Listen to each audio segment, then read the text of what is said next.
tears streaming down his face, Prince William whispers, "My father isn't who you think he is." In a moment that stunned the world, the future King of England shattered the royal illusion with just one sentence. Prince William has finally spoken, and what he revealed could unravel everything we thought we knew about King Charles.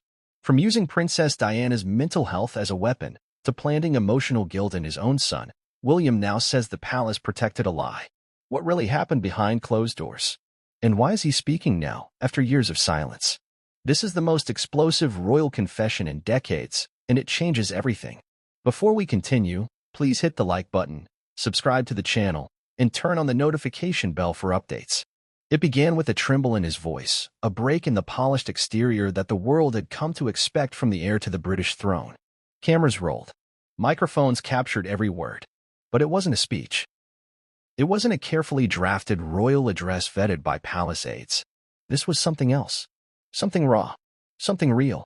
"My father," Prince William said, pausing, eyes glossed, jaw tight, "is not who you think he is." The silence that followed was deafening. No royal fanfare.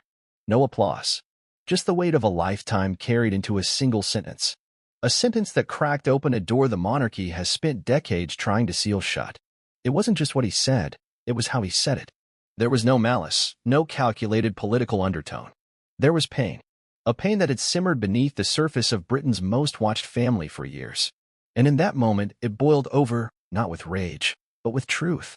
This was not a scandal orchestrated for media attention. This was not a brotherly spat or a Meghan Markle tabloid flare-up. This was the future king pulling back the curtain on the current one. And what lay behind it, according to William, was not just disappointment, but darkness. The man the world calls King Charles III, William suggested, is a man the public barely knows. And the father he once idolized is a figure he now barely recognizes. For decades, the narrative around the House of Windsor has been polished and tightly controlled. It's a family business, one rooted in protocol, performance, and public perception. Every tear is calculated. Every smile is timed. Every moment rehearsed. But no script could prepare the world for what William revealed that day. He didn't speak in riddles. He didn't veil his words. He looked into the camera and spoke like a man carrying a wound too long ignored. A wound tied to his childhood, his mother, and the man who should have protected them both. "I was taught," William continued, "to see my mother as fragile, as unstable. That was the narrative I was fed. And I believed it, because I was a child, and the voice feeding it to me was my father's." This was the heir speaking not just about manipulation, but about betrayal. According to insiders, what prompted William to break decades of royal silence was not a sudden epiphany, but a slow, agonizing reckoning. One that began in childhood but sharpened in adulthood, as a husband, as a father, and as a man trying to reconcile his own identity with the role he was born into. Those closest to William say the emotional unraveling didn't come from a single moment, but a series of realizations. A pattern of truths that refused to stay buried. From a young age, William was thrust into a silent war between two very different parents. On one side, Diana, emotionally expressive, deeply empathetic, and increasingly distressed. On the other, Charles, stoic, traditional, and calculated in how he managed both his public image and private relationships. To the public, Charles presented himself as the wronged husband, the heir who had done his duty while enduring an unstable wife. But behind palace walls, William saw something else. He saw his father discredit his mother in subtle, insidious ways. He heard words like erratic, dangerous, and unfit. Not in public, but in private, spoken in the corridors of Kensington, whispered in the cars on the way to school, echoed in the long silences that followed Diana's breakdowns. William didn't understand it then. He believed what he was told. He loved both parents and felt torn between them, like any child caught in a war not of their making. But he would come to realize later, painfully, that much of what he had been taught about Diana's mental state was weaponized by the very man who claimed to protect him. And that weapon wasn't just words. It was emotional architecture. Repeated phrases. Conditioned responses. A system of psychological control dressed as royal responsibility. "You'll ruin yourself if you believe her," Charles allegedly told William during one of their private conversations. "She's not well," he'd say. "You must stay strong for the crown." It was this steady drip of discrediting, delivered over years, that William now identifies as emotional abuse. Not the dramatic, overt kind that bruises the body, but the subtle, corrosive kind that distorts the mind. He didn't see it clearly then.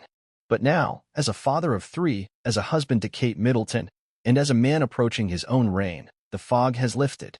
And in the clarity that followed, he chose to speak. This wasn't just a cathartic purge. It was a calculated decision to reclaim his mother's legacy and, by extension, his own. For years, Diana's memory has been kept alive through charity galas, documentaries, and commemorative statues. But rarely had her truth been defended from within the family that buried it. William's words changed that. He spoke not just as her son, but as a witness who had once been used to silence her, and who now felt compelled to speak for her. The confession sent shockwaves through the press. Even seasoned royal correspondents were stunned. "No one saw this coming," one senior BBC analyst said. "We've had decades of drama from the House of Windsor, but this is different. This is William taking a moral stand against his own father." And the timing was impossible to ignore. King Charles, now several years into his reign, has slowly reshaped the monarchy in his own image, leaner, more modern, more eco-conscious, but also more distant, more guarded, and, as some now say, more ruthless in his grip on the family narrative. For William to break ranks at this moment, at a time when public confidence in the monarchy is already wavering, signals a tectonic shift, not just within the firm, but in the public's understanding of who holds the real moral authority in the next generation of royals. Charles remains king, but William, in the eyes of many, has become something more powerful, a truth-teller. And this video will take you through every layer of that truth. From the whispered comments Charles used to undermine Diana's credibility, to the emotional burden William carried into adulthood, to the quiet battles behind palace doors that shaped the man he is today. You'll hear from insiders who watched the dynamic unfold, psychologists who analyzed the long-term impact of childhood gaslighting, journalists who were fed royal narratives designed to paint Diana as unstable and Charles as the patient husband. And you'll learn what William's confession means not just for the monarchy, but for millions of children of divorce who grew up confused by parents who weaponized love. This isn't just a royal story. It's a human story. A story of pain and healing, of silence and speech, of illusion and truth. And most of all, it's a story of a son who finally chose to stop protecting a lie. For most of the modern British public, King Charles III has always been a figure of contrasts. He is both the man who waited the longest in British history to ascend the throne and the one most burdened by the shadows of the past. In the years following Queen Elizabeth II's death, the narrative surrounding Charles has been painstakingly crafted. The patient heir who endured scandal, who learned from failure, who ultimately matured into a statesman capable of steering the monarchy through the 21st century. But what if that image is not the full story? What if the man hailed as the symbol of continuity was, behind closed doors, a master of psychological control? The myth of King Charles, the reformed royal, the misunderstood visionary, the loyal son, is not without foundation. For decades, he has championed causes long before they were mainstream. Organic farming, climate change, urban architecture, mental health. He's spoken passionately on these issues, often with intellectual depth and sincerity. To many, this was the side of Charles that mattered most. The man of ideas, not pageantry. But ideas don't raise children. Speeches don't heal trauma. And as William has begun to reveal, the man the public sees in front of the camera is not the man who shaped him behind palace walls. To understand the emotional weight of William's revelation, we need to deconstruct the curated portrait of Charles. A portrait built carefully over decades, maintained by teams of communications advisors, and supported by a monarchy invested in survival. After Diana's death, Charles was at his lowest public standing. Polls at the time showed unprecedented sympathy for Diana and equal parts resentment toward Charles and Camilla. Many believed Charles should never become king. His approval rating among younger Britons plummeted. The royal press office went into overdrive.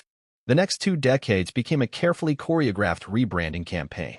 Charles, once viewed as cold and unfaithful, re-emerged as a dignified statesman, a grandfather, a thoughtful, sensitive man who loved literature and trees. He spoke more softly. He smiled more. His marriage to Camilla was framed as redemptive, 2 souls denied, finally united. Their appearances were scripted, their language measured.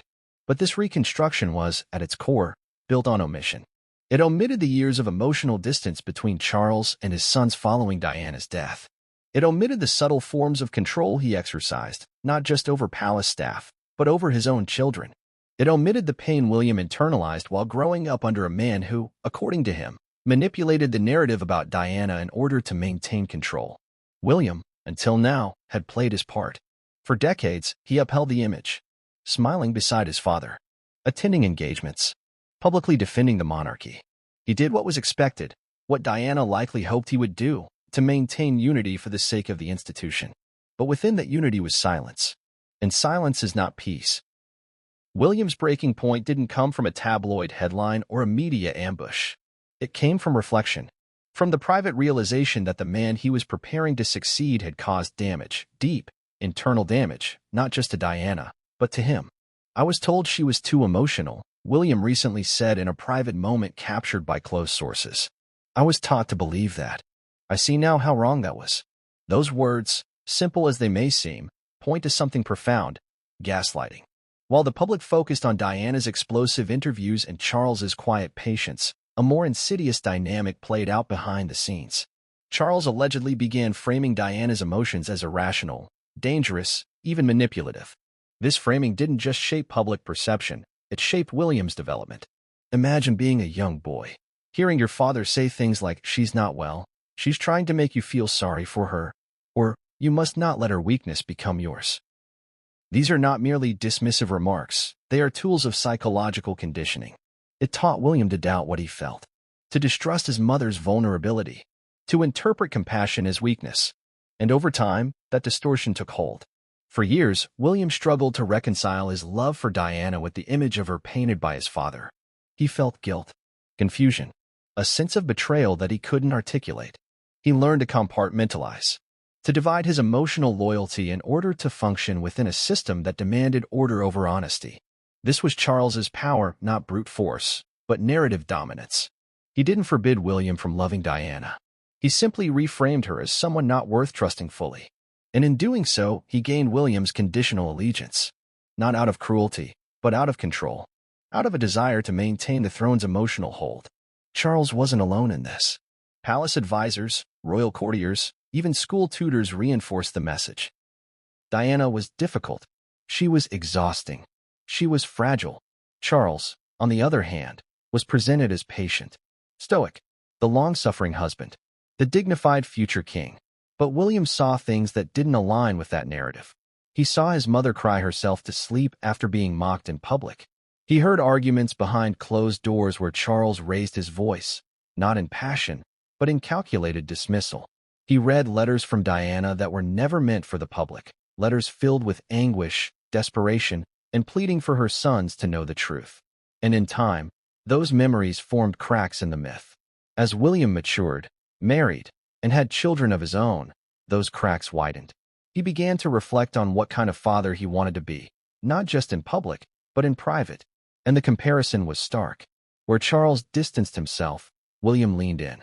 Where Charles used silence as a shield, William chose presence. And most of all, where Charles once used Diana's emotions against her, William made a conscious choice to validate his children's feelings, to tell them it's okay to cry, to ask, to feel. This contrast didn't emerge overnight. It came slowly, in moments. A conversation with Kate, a memory triggered by George's question, a news article that misrepresented Diana's legacy, a visit to one of her old charities. Each moment chipped away at the persona he had been taught to accept, and eventually he couldn't keep quiet. The king, as the world sees him, is a symbol. But William has begun to argue, implicitly and now directly, that the man behind that symbol is not who people think he is. This is more than a family disagreement. It is an unmasking, not of scandals, but of scars, not of affairs, but of emotional weaponry. William's confession forces a national reckoning with how we view royalty, not just as roles, but as people. And not just as people, but as parents. The myth of the perfect king was never true. Charles was not a monster, but neither was he a saint. He was a man trapped in a system that demanded image over intimacy. And in that trap, he hurt those closest to him. William, by breaking his silence, is not trying to destroy his father. He's trying to protect the future, his own children, the institution he will one day lead, and the memory of a mother who died misunderstood. And in doing so, he's reshaping the narrative of the monarchy, not with power, but with pain. Long before he sat on a stage and told the world his father was not the man they thought he was, Prince William had been living a quiet war within himself. It was the kind of struggle that leaves no physical scars, but marks everything, from relationships to self-worth, to the very way a person understands love and loyalty. To the public, he was always composed, the responsible one, the heir. But beneath that calm exterior was a boy torn between a mother he adored and a father he feared, admired, resented, and most painfully, obeyed. William's childhood was not the fairy tale the palace had hoped to present. While photographers captured carefully arranged photo ops inside the gilded walls of Kensington Palace, his world was often shaped by contradiction and confusion. Diana, vibrant and vulnerable, would pull him in close, whispering her hopes and fears. Charles, distant and principled, would remind him of duty and dignity, even as he worked to erode Diana's credibility behind the scenes. As a child, William idolized both his parents. He believed in the magic of his mother's embrace, the warmth in her eyes, the way she made even strangers feel like they mattered. But he also looked up to his father, the man the world said he would become, the man who wore medals and moved through ancient halls with gravity. To question either parent was, for a young William, to risk losing a piece of himself. And yet, the cracks were always there. Diana's emotional intensity often overwhelmed him as a boy. She cried easily, loved deeply, and felt everything at full volume. In moments of calm, she was radiant. But in moments of distress, she was fragile in a way William didn't know how to process. Charles, seeing this, stepped into the vacuum not with comfort, but with control. According to royal insiders who served during that period, Charles began a quiet campaign to shape William's perception of his mother. It was never overt, never loud. It came in measured sentences, carefully placed doubts, a look of concern, a reminder that Diana was unwell, that her emotions were dangerous, that her instability could damage his future. "Don't let her sadness infect you," Charles once told William, according to a source who overheard the conversation. At first, William resisted. He defended her. He begged his father to be kinder. But over time, the constant drip of doubt began to wear him down. When Diana would cry, he'd find himself questioning why. When she expressed fear or frustration, he'd pull away instead of drawing closer. This was the silent struggle, learning to second-guess his own instincts. He wanted to believe her, but his father was the one with authority, the one who spoke calmly, who looked the part. And so William, like many children caught between conflicting parents, adapted. He built emotional armor. He became polite, controlled. He hid his turmoil behind a polished exterior. This behavior was praised by royal aides. "He's becoming a proper future king," one courtier noted. What they didn't see, or chose not to see, was that William was disappearing into a role, sacrificing his emotional truth in favor of the crown's expectations. The turning point in this internal battle didn't come during a public event. It didn't come with a headline or a scandal. It came in private moments, small, quiet flashes of realization that began to accumulate as he grew older. One of the earliest came in his teenage years. He had returned from school and overheard a phone call between Charles and an advisor. The conversation, though short, included a dismissive comment about Diana's most recent public appearance. "She's lost the plot," Charles reportedly said, laughing lightly. William froze. At the time, Diana had just visited a children's hospital and spoken candidly about her own struggles with depression. William had watched the interview in silence and felt pride, until that moment.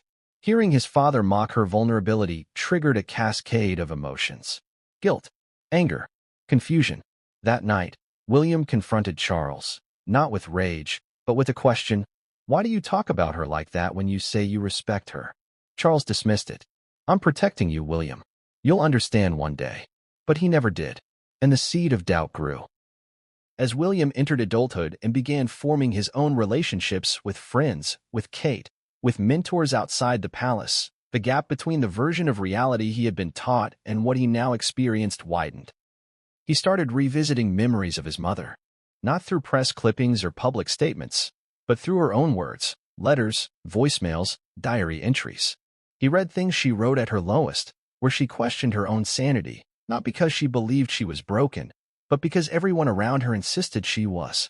And for the first time, William asked himself, what if she was right? What if she wasn't unstable, but surrounded by people who needed her to seem that way? That question haunted him. In the years that followed, William became more introspective. He spoke less, observed more. He became the image of stability, but inside, he was reevaluating everything. The arrival of his own children brought those questions into sharper focus. Holding George for the first time, William reportedly broke down, not from joy alone, but from fear. "I don't want to be my father," he said to Kate, according to a former staff member. "I don't want my children to grow up confused about who to trust." This wasn't a rejection of Charles as a monarch. It was a rejection of Charles as a model of fatherhood. William began building a different foundation for his family.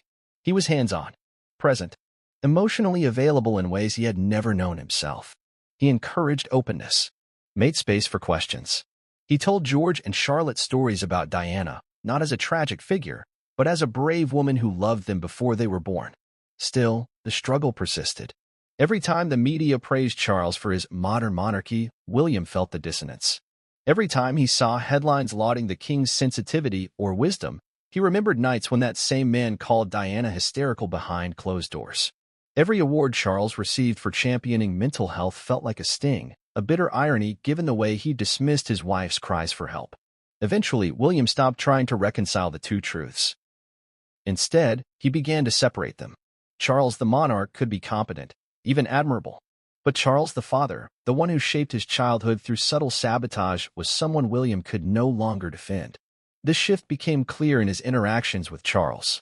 Insiders noted a coolness between them that grew sharper in recent years. Public events became more formal, private meetings more infrequent. William no longer sought his father's counsel. He deferred when necessary, but no longer leaned in.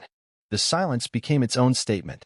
But silence, like wounds, eventually demands release. When William finally spoke the words, "My father isn't who you think he is," it wasn't an outburst. It was a confession. The end of a long internal battle. The lifting of a weight he'd carried since childhood. He wasn't trying to shame Charles. He was trying to liberate himself. To finally say out loud what he had whispered in the privacy of his mind for years. That love is not loyalty when it comes at the cost of truth. William's struggle is not unique. Millions of children from fractured homes, children of manipulation, children of emotional divide, know what it means to feel allegiance to two people who cannot coexist in peace. But what makes his journey so powerful is the choice he made not to bury it. To speak. To stand in the light, even if it casts shadows over the crown. This is William's silent struggle no more. It is his story. Princess Diana wasn't just the most photographed woman in the world. She was the most misunderstood. To many, she was the glamorous outsider who married into a centuries-old institution and then stumbled beneath the weight of its rules. But that version is incomplete. Diana wasn't a victim of royalty. She was a challenger of it. A woman who saw what the monarchy was built to conceal and chose, again and again, to speak out. What the world didn't fully grasp. What even her sons would only come to understand years later is that Diana wasn't unraveling. She was resisting. From the moment she entered the royal family, Diana found herself trapped in a system where silence was expected, where emotion was weakness, and where loyalty often meant erasing yourself. And yet, from her earliest public appearances, it was clear. Diana could not be erased. She wasn't made to fit into cold palaces. She was made to feel, and that made her dangerous. Behind the flashbulbs and fairy tale gowns, there was a woman breaking, not from mental instability, but from betrayal, from isolation, from the slow, relentless erosion of her sense of self. The war between Charles and Diana wasn't just a marriage in collapse, it was a battle of narratives. Charles believed in order, tradition, and public decorum. Diana believed in vulnerability, emotional truth, and the power of connection. Their philosophies clashed in almost every way. And the children, William and Harriet, were caught in the middle of this ideological and emotional conflict. Charles, according to many insiders, began early in the marriage to frame Diana's behavior as erratic. When she cried, he dismissed it. When she panicked, he mocked her. When she pleaded for help, he labeled it attention-seeking. Slowly, methodically, Charles crafted a narrative around Diana that painted her as fragile, unwell, even manipulative. And within the royal institution, that framing was accepted because it served the greater goal, protect the crown at all costs. But Diana fought back. She did it first in whispers, then in interviews, then, ultimately, in the now famous 1995 BBC Panorama interview, where she said what no royal had dared say in public. There were 3 of us in this marriage. That one sentence shattered the illusion. It made her real. It made her dangerous. And it made her expendable in the eyes of the firm. But behind that boldness was a woman who knew her truth was being weaponized against her, even within her own family. Diana confided in friends that Charles had begun telling William and Harry she was too emotional to be trusted, that she was sick, that her behavior was not normal. She feared that her own children would grow up believing the version of her the palace was feeding them. Diana's battle wasn't just with the press or her husband. It was with an entire machine. A machine that took her fears, her insecurities, her mental health struggles, and used them as justification for diminishing her. She struggled with depression, bulimia, and anxiety. But instead of support, she received criticism. Instead of empathy, she received suspicion. The royal family didn't see her pain as a call for help. They saw it as a threat to their image. Still, Diana persisted. She began documenting everything, recording audio tapes, writing in private journals, speaking with biographers. These were not the actions of a woman seeking fame. These were the actions of a woman trying to leave behind a record of what really happened. Not for the public, for her sons. She wanted William and Harry to know that she wasn't crazy, that she wasn't unstable, that she was gaslit by a system designed to destroy inconvenient women. For years, those records remained private. Only those closest to her knew the depth of what she endured. The manipulation, the dismissal, the fear that the walls around her were closing in, not physically, but emotionally. And yet, despite it all, she never gave up on her role as a mother. William remembers her not as a tragic figure, but as the woman who tried, every day, to love her children fiercely, even as her own world collapsed. She would sneak into their rooms late at night to talk, to sing, to hold them. She would write notes and hide them in their school bags. She would drive them herself to McDonald's, just to give them something resembling a normal life. These were not the actions of a woman unhinged. These were the actions of a mother fighting to stay human in a place that demanded she become something else. But even William, as a child, couldn't fully understand her struggle. He saw her tears but didn't know the reasons. He felt her love but didn't comprehend the stakes. And as Charles's narrative gained traction, as palace aides whispered and tutors nodded in agreement, William began to internalize a conflict he couldn't name. He began to see his mother through the lens his father provided. Only years later would he realize the truth. After Diana's death, William carried a grief that wasn't just about loss. It was about guilt. Guilt that he hadn't defended her more. That he had sometimes believed the lies. That he had turned away when she needed him to look closer. This guilt lingered well into adulthood. It followed him into marriage. Into fatherhood. Into every public appearance where he smiled while holding back the echo of her voice saying, "Don't let them erase me." It was this guilt that finally pushed William to revisit her letters, to reread her words, to remember her as she was, not as she had been framed. And the more he remembered, the clearer it became, Diana hadn't lost her mind. She had been driven to the edge by a man and a system that couldn't tolerate her light. Her so-called instability was often a direct response to the emotional cruelty she faced, the neglect, the gaslighting, the way even moments of genuine distress were turned into ammunition. She was told she was too much, too emotional, too visible, too real. And for an institution built on appearances, that was unforgivable. But for her sons, especially William, that realness would become her greatest legacy. It took him years to see it, years to shake off the conditioning, years to confront the possibility that the father he respected had played a role in her unraveling, not by accident, but by design. And now, finally, William is doing what Diana feared he never would. He is telling the truth, not just about her, but about himself, and about the man who made her suffer in silence. The defining tragedy of Princess Diana's life was not that she was misunderstood by the public. It was that she was deliberately misrepresented by those closest to her. Chief among them, her husband, now King Charles III. It is only now, through Prince William's eyes and his voice, that the world begins to see how calculated that misrepresentation truly was. In the carefully engineered world of royal power, appearances are everything. Image can be managed. Stories can be crafted. But emotions, raw, real, human emotions, are not part of the equation. And Diana, for all her beauty and compassion, had the one quality the palace could not tolerate: emotional honesty. She did not perform grief, she expressed it. She did not suppress her anguish, she revealed it. She did not pretend to be perfect, she admitted her pain. And that was a problem for Charles. From the outside, the early years of their marriage looked like a success. The grand wedding, the royal tours, the smiling family portraits. But behind closed doors, things began to fall apart faster than anyone could imagine. And once the emotional gulf between them was too wide to ignore, Charles made a devastating choice, not just to withdraw from the marriage, but to discredit Diana from within. The weapon he used wasn't legal threats or physical intimidation. It was something more corrosive, the slow, steady undermining of her credibility, especially in the eyes of their sons. According to multiple former staffers and palace insiders, Charles routinely referred to Diana as fragile, unstable, or over-emotional. He did this not just to aides and advisors, but to William himself. "You know your mother," he'd reportedly say. "She means well, but she's not well." To a child, especially one being groomed to become a future king, these kinds of comments aren't harmless. They're formative. They shape how he sees the world. And more importantly, they shape how he sees his mother. Charles allegedly took advantage of Diana's openness, her willingness to discuss her mental health, her insecurities, and her fears, and turned it into a narrative of instability. Every panic attack became proof. Every tear became a warning. Every plea for support became a sign that she couldn't be trusted. And this manipulation wasn't isolated. It was systemic. When Diana voiced concerns about her marriage, she was told to be quiet.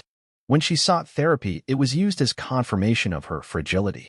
When she expressed suicidal thoughts, instead of compassion, she received coldness and silence. Charles, meanwhile, played the part of the stoic royal husband. Calm, rational, measured. He was never caught shouting, never seen breaking down. And in a family where silence is seen as strength, his emotional detachment was framed as maturity. But it wasn't maturity. It was control. He controlled the narrative inside the palace. He controlled what aides whispered to the press. He controlled what his sons heard and didn't hear. And slowly, he created a framework in which Diana's pain became the justification for her marginalization. William, young and impressionable, absorbed all of it. He didn't know he was being groomed, not for the throne, but for a version of the truth that served one parent while silencing the other. And for years, he believed it. When Diana cried, he worried she was losing her grip. When she lashed out at Charles, he wondered if she was unstable. When she tried to explain what she was going through, he tuned her out, thinking it was just more of the emotional chaos his father warned him about. This was the real damage of Charles's manipulation. He didn't just turn the palace against Diana. He turned her own son away from her. And he did it not with violence, but with doubt. He planted seeds. "She'll ruin you if you listen to her. She's just trying to get attention. You can't lead a nation if you're ruled by emotion." These weren't just passing remarks. They were messages, deliberate, repeated, internalized. And Diana felt it. She once confided in a friend, "Sometimes I feel like they're trying to erase me from my children's hearts." She wasn't wrong. Charles's campaign wasn't about hate. It was about preservation. Preserving his role, his image, his path to the throne. And if Diana had to be portrayed as unstable to make that path smoother, so be it. What he may not have anticipated was that William would eventually wake up. Years later, long after Diana's death, William began to examine the contradictions. He reread letters, rewatched interviews, reconnected with people who had worked closely with his mother. And slowly, a different picture emerged. A woman crying for help, not because she was manipulative, but because she was in pain. A mother expressing frustration, not because she was unstable, but because she was ignored. A princess being silenced, not because she was dangerous, but because she was honest. And in those realizations, William began to reevaluate his father. The man he once admired for his composure now appeared emotionally unavailable. The man he once viewed as principled now seemed calculated. The man he was taught to model himself after now felt unfamiliar. As William shared in a private moment, "I spent years trying to be more like my father. Now I spend every day trying not to be." That reversal is not just personal, it's generational. Because William isn't just a son, he's a father. And everything he endured, every confusion, every lie wrapped in royal decorum, has shaped how he raises his own children. He encourages George and Charlotte to express emotions. He allows them to question, to cry, to feel.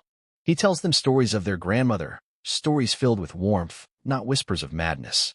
And in doing so, he's breaking the cycle. He's refusing to weaponize emotion. He's refusing to use control as a substitute for love.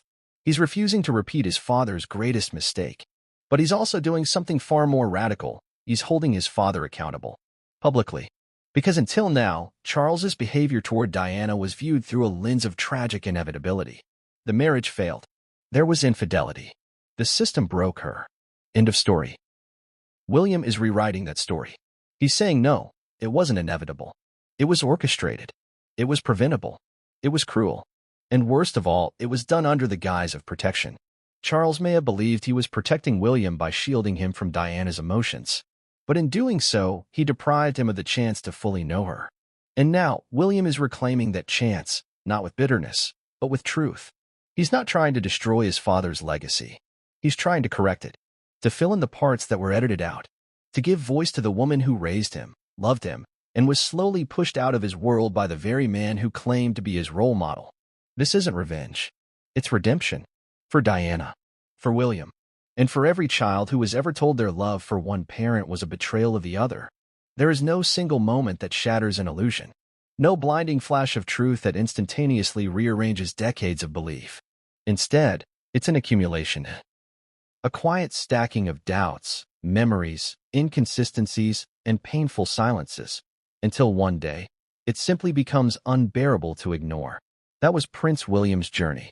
A slow, relentless confrontation with the realization that the man he had admired, defended, and tried to emulate, his father, King Charles, was not the man he had always believed him to be. For years, William carried a version of his childhood that helped him function. It wasn't a lie, but it was heavily edited. His memories of Charles were compartmentalized, distanced from the emotional scars left by Diana's unraveling. He told himself that his father had done his best, that the coldness was a byproduct of royal duty, that the harsh things Charles said about Diana were misinterpreted or taken out of context. These were the necessary rationalizations of a boy who needed his father to be more than he actually was. But time does not respect illusions. It erodes them. The first cracks came with fatherhood. Holding his newborn son for the first time, William felt a tidal wave of responsibility that no royal title could prepare him for. It was not just about public appearances or family lineage. It was about shaping his soul, protecting it, loving it unconditionally. And as he looked into the eyes of his child, William couldn't help but revisit the ways his own emotional needs had gone unmet. He began to see Charles not as a monarch in waiting, but as a father who had failed at the most basic task, creating emotional safety. William recalled how Charles would disappear for days under the guise of work, how conversations with him always felt rehearsed, how affection came in the form of scheduled events rather than spontaneous connection. More than once, William confessed to Kate that he didn't know how to be a father because he'd never really had one, not in the way he needed. And Kate, who had grown up in a very different kind of household, loving, grounded, present, helped him see how abnormal that was. But William didn't stop loving his father. That's not how trauma works. Instead, he lived in a painful middle space, caught between gratitude for all that Charles had done and resentment for all that he hadn't. He respected the man's sense of duty, his intellect, his legacy. But he also began to understand the emotional cost those things had inflicted, not just on Diana, but on him. The breaking point came one night, during what was meant to be a private celebration. It was Charles's birthday. The family had gathered at a private estate. There was laughter, polite conversation, the clinking of crystal against silver. But something small, a toast, a passing comment, changed everything. An old friend of Charles made a joke at Diana's expense. A light quip about her drama, her tendency to spiral. Most laughed. Even Charles chuckled. But William froze. It wasn't the comment itself. It was the way it was received. Casually. As if it were harmless. As if the woman who had given her life to the monarchy and ultimately died as a result of its pressures could be reduced to a punchline. He looked at his father, waiting for a correction, a moment of honor. It never came. That night, William didn't sleep.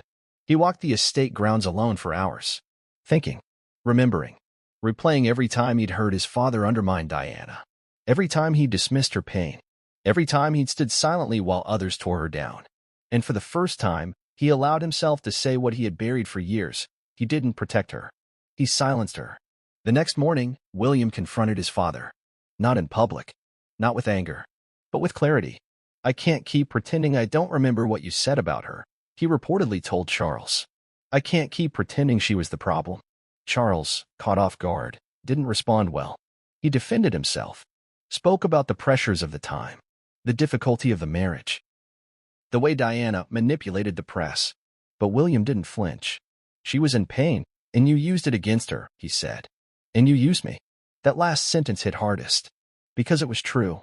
Charles had weaponized William's loyalty to shield himself. He had shaped his son's perception of Diana to ensure she couldn't fully win him over. He hadn't done it with malice. He had done it with calculation. And now, William saw it all. He walked out of the room that morning changed. He didn't disown his father. He didn't make a scene. But something inside him shifted. The final break between illusion and truth. From that moment forward, William began to tell the truth in small ways. He began speaking more openly about Diana, not the sanitized, public version of her, but the real woman. He spoke about her struggles, her fears, her humanity. He began pushing for initiatives that aligned with her legacy, mental health advocacy, emotional intelligence in parenting, transparency in leadership. He also began to distance himself from his father in subtle, but telling, ways. Public appearances became more formal. Private conversations less frequent. He stopped asking for Charles's advice on major decisions. And when he finally spoke publicly, when he said the words, "My father isn't who you think he is," it was not out of rebellion. It was out of release. He had carried the burden of two narratives for too long. The one the monarchy needed him to maintain, and the one his heart knew to be true. The realization didn't come with fireworks. It came quietly, over time, in letters, in dreams, in the echo of his mother's voice saying, "Don't forget me." And now, he never will. Because William has made a choice. To be the man his mother would be proud of. Even if it means exposing the man who tried to erase her. When Prince William finally broke the silence about his father, the silence that had shielded decades of emotional turmoil, he didn't just change the public narrative. He fractured something far more fragile, the illusion of royal unity. From the outside, the House of Windsor had always portrayed itself as a disciplined structure. An enduring monarchy, rooted in tradition, always aligned, always controlled. But inside, behind the guarded palace gates, his confession unleashed a ripple effect that no one in the royal household was truly prepared for. The aftermath was swift, and it began with silence. Not a single statement was issued by the palace. No response. No denial. No acknowledgement. The press team, often agile and prepared to spin even the most uncomfortable rumors, froze. There were emergency meetings behind closed doors. Phone calls to trusted editors. Communications briefings that offered nothing more than no comment. Because this wasn't a tabloid scandal. It wasn't a paparazzi photo. This was the heir to the throne, calm, composed, and entirely serious, saying his father was not the man he once believed in. Saying the king used emotional manipulation against the very person the public adored most, Princess Diana. And worse, saying it in public. Charles's inner circle was blindsided. The king, who had been carefully working to stabilize his reign in the wake of Queen Elizabeth II's death, now found himself facing the unthinkable, moral condemnation from his own son. Privately, Charles was said to be furious, not at William for having feelings, but for voicing them outside the family. For breaking the monarchy's most sacred code, never explain, never complain. According to a senior courtier, Charles reacted with cold disbelief when he first saw the footage of William's statement. He watched it in silence, jaw locked, eyes narrowed, and said only, "He's been speaking to the wrong people." That phrase alone said everything. Because in Charles's worldview, pain is not discussed, especially not publicly. Regret is buried. Image is sacred. And for William to challenge that, even respectfully, even sorrowfully, was a betrayal of the old order. Camilla reportedly urged Charles to issue a public rebuke. Silence will look like guilt, she warned. But Charles refused. He believed responding would only legitimize William's claims. That time, not words, would restore balance. But behind the scenes, damage control was already underway. Trusted aides began calling charities and institutions associated with the royal family, assuring them that the situation was being managed. Public engagements were reevaluated. A planned joint appearance between Charles and William was quietly scrapped. The king's press team prepared a wave of distraction stories, engagements, environmental initiatives, royal tours, all aimed at refocusing the public's attention. But the problem wasn't the press. It was the family.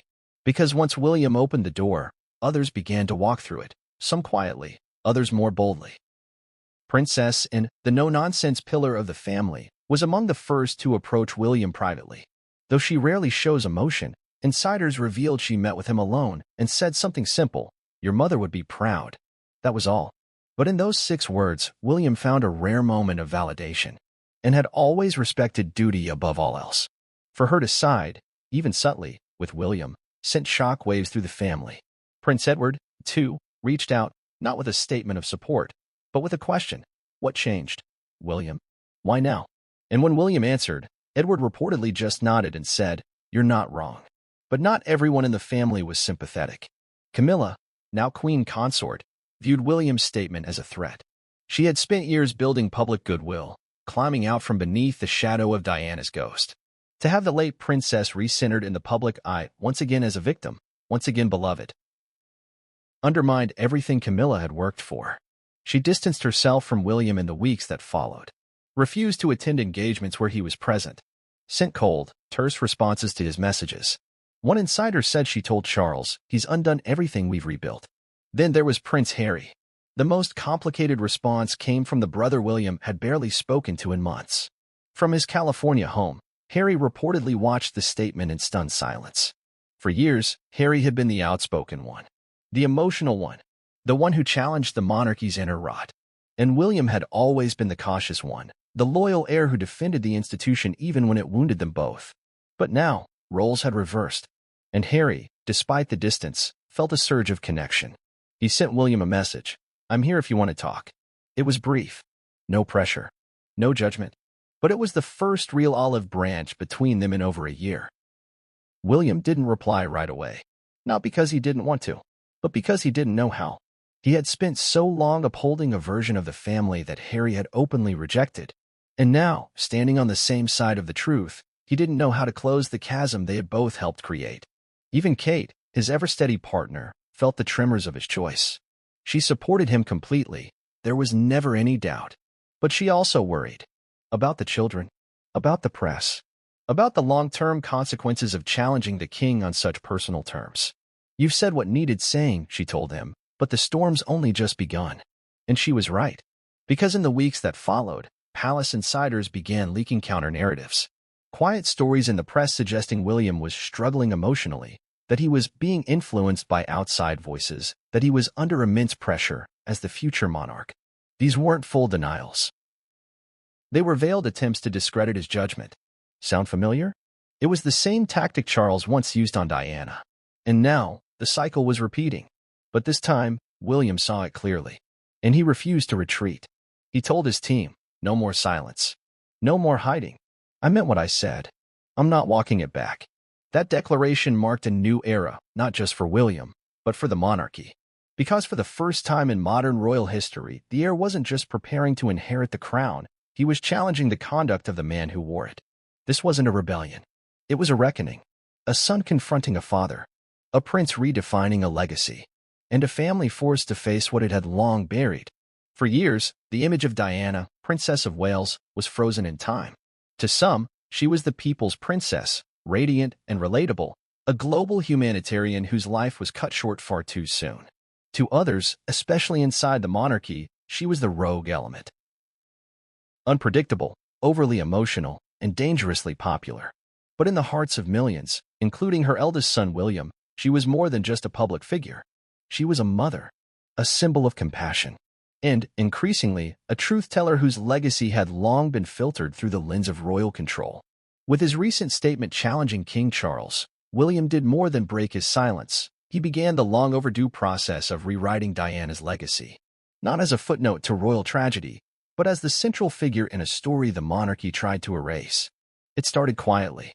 After his confrontation with Charles and the fallout within the family, William began reviewing the private archives his mother had left behind. Letters, journals, video recordings, messages she had written for him and Harry, meant to be open long after her death. These weren't dramatic exposes. They were intimate accounts of what she endured, written in Diana's own words. Not for the public, but for her sons. Reading them as an adult was, for William, like peeling away the final layers of illusion. There were nights she couldn't sleep. Days she felt hunted. Moments when the silence from her husband and the palace felt like a kind of emotional exile. She wrote of trying to hold on for the boys, for her sense of self, but feeling the walls tighten around her. Some days I wonder if the crown wants to watch me fade, she wrote in one note. If they just want me to vanish so they can restore the story the way they want it told. It was in these letters that William found the courage to reclaim her narrative. He began speaking about her not just with reverence, but with honesty. In public appearances, he referenced her causes more deliberately, not just out of duty, but out of a deep desire to keep her mission alive.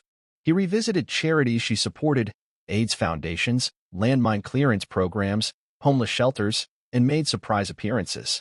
But this time, he brought her voice with him. He told stories. How she'd cry after hospital visits. How she refused to wear gloves so she could feel the hands of those society had cast aside. How she taught him to look into the eyes of every person he spoke with, no matter their status. These stories weren't scripted. They weren't rehearsed. They were real. And the public noticed. Suddenly, Diana was more than a tragic figure again. She was present. Her spirit was being revived not by documentaries or tabloid tributes, but by her own son, standing in her name. William also began taking steps to correct the institutional records surrounding her. Quietly, through advisors and royal historians, he initiated the removal of language in official biographies that subtly discredited her. Words like unstable, troubled, controversial were replaced with more balanced terms. Emotionally honest, misunderstood, unconventional. It wasn't about revisionism. It was about accuracy. Because for too long, the monarchy had framed Diana's rebellion as a flaw, when in reality, it was the first real act of emotional courage the royal family had seen in decades. She wasn't trying to burn it down. She was trying to humanize it, to bring warmth to its coldness, to remind the public that behind the titles and tiaras were real people, capable of love, grief, fear, and hope. And William, in reshaping her legacy, wasn't just doing it for the public. He was doing it for his children. He wanted George, Charlotte, and Louis to know the grandmother they never met, not just as a saint or a symbol, but as a full human being. A woman who laughed loudly, hugged tightly, cried openly, and believed fiercely in doing good. At bedtime, he began telling stories about her, how she used to chase him through the garden, how she taught him to sneak cookies from the kitchen, how she once danced with him to Elton John in their pajamas. These weren't grand tales of royalty. They were glimpses of humanity. And in those stories, Diana lived again. Kate played a crucial role in this reawakening. She encouraged William to speak more freely, to stop worrying about how his words would be received by the institution, to remember that truth, even when uncomfortable, had power. It was Kate who suggested that the Kensington Palace Gardens be redesigned to include a dedicated space for Diana, not just a statue, but a living garden filled with her favorite flowers, open to the public, a place for quiet reflection. It opened quietly, without ceremony, and yet within weeks, thousands visited. Some left letters, others left flowers. Many left with tears in their eyes. One woman was heard whispering, "She finally has peace." But rewriting Diana's legacy wasn't just about memorials or stories. It was also about accountability. William began quietly backing mental health initiatives aimed specifically at survivors of emotional abuse and gaslighting, terms that had once been taboo in royal circles. He knew that what his mother endured wasn't unique to royalty. Millions had experienced the same kind of psychological manipulation, the same slow erasure of their truth. By aligning with these causes, William was signaling something radical for a royal, that the monarchy didn't just need modernizing, it needed healing. He also commissioned a private study on how institutions respond to whistleblowers and vulnerable insiders. Though not publicly linked to Diana, insiders confirmed it was inspired by her experience. The findings were expected to inform how the royal household handled internal concerns going forward. But perhaps the most symbolic moment came when William returned to the BBC, the same network where his mother gave her explosive 1995 Panorama interview. There, in a carefully controlled setting, he addressed the controversy surrounding that interview, how it had been obtained through deceit, how it had violated her trust. But instead of condemning Diana for speaking, he defended her choice. Yes, the methods were wrong, he said, but her voice was not. Her pain was real. Her truth mattered. It was the first time any senior royal had acknowledged that the problem was not that Diana spoke, but that she had been given no safe place to speak within the institution she served. And in doing so, William redefined her legacy, not as the royal who broke the rules, but as the woman who broke the silence. The impact was immediate. Public opinion shifted. Younger generations, who had only known Diana through headlines and documentaries, began to engage with her story in new ways. Social media lit up with old interviews, photos, quotes. She was ahead of her time, many wrote.